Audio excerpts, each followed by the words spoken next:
Hi, my name is Lisa Jordan and I'm here from Hagerstown, Maryland. I am currently a pastor and also an outreach coordinator for the Maryland Governor's Office of the Deaf and Hard of Hearing. I grew up hearing, not noticing any hearing problems whatsoever. As I got older, I decided that I would major in music at West Virginia University and luckily had my choice of 2 high school band director positions upon graduation.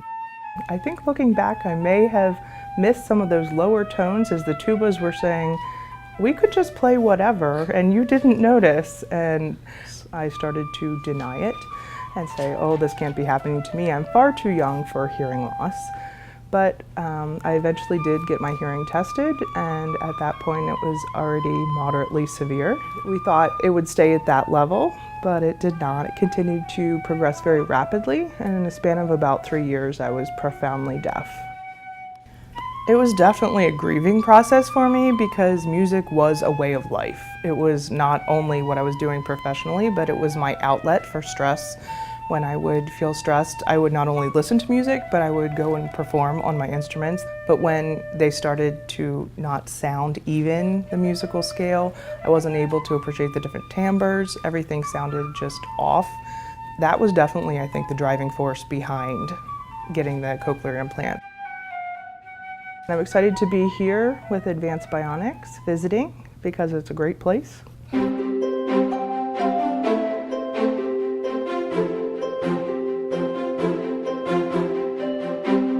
So this is the main site for Advanced Bionics. Originally it was founded in Sylmar, and then we moved up to Santa Clarita Valley. We help deaf people hear, and everybody at the company gets that. We do human resources, manufacturing, finance, R&D is all done here.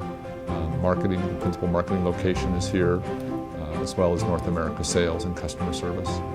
A cochlear implant is a device that provides hearing for people with severe to profound hearing loss. It works in 2 parts. The first is the internal component, and that is a part that's surgically implanted. That part is where the computer chip is. Then there's also an external component. We call that the sound processor.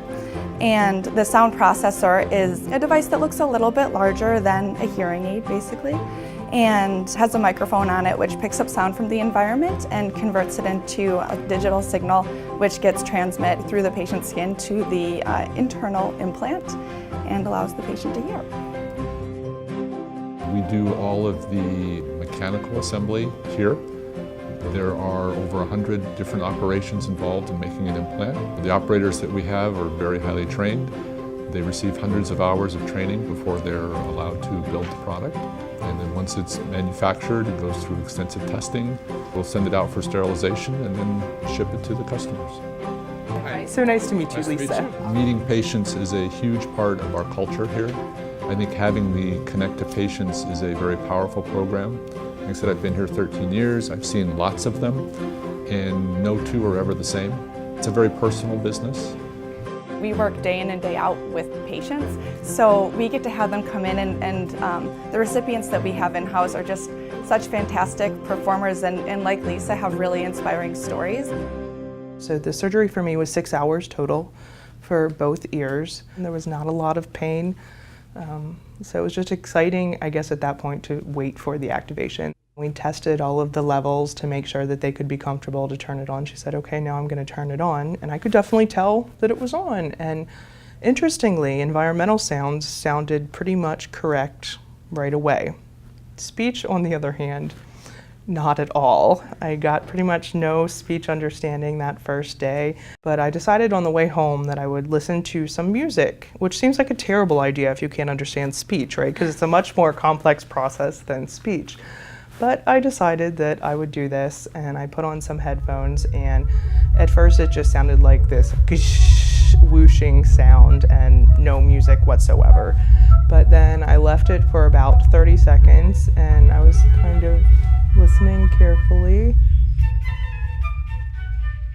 I could discern a melody. Now, it didn't sound in tune, but I could kind of tell what it was, and it sounded like it was through the worst AM radio ever, with all this background noise. But it was very exciting, and that's when the tears came.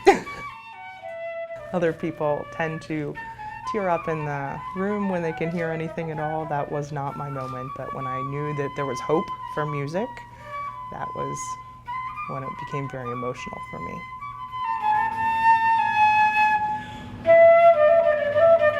It's a really fulfilling job to be able to work with people and see all the hard work that we put into every product that goes out there, getting to see that hard work pay off.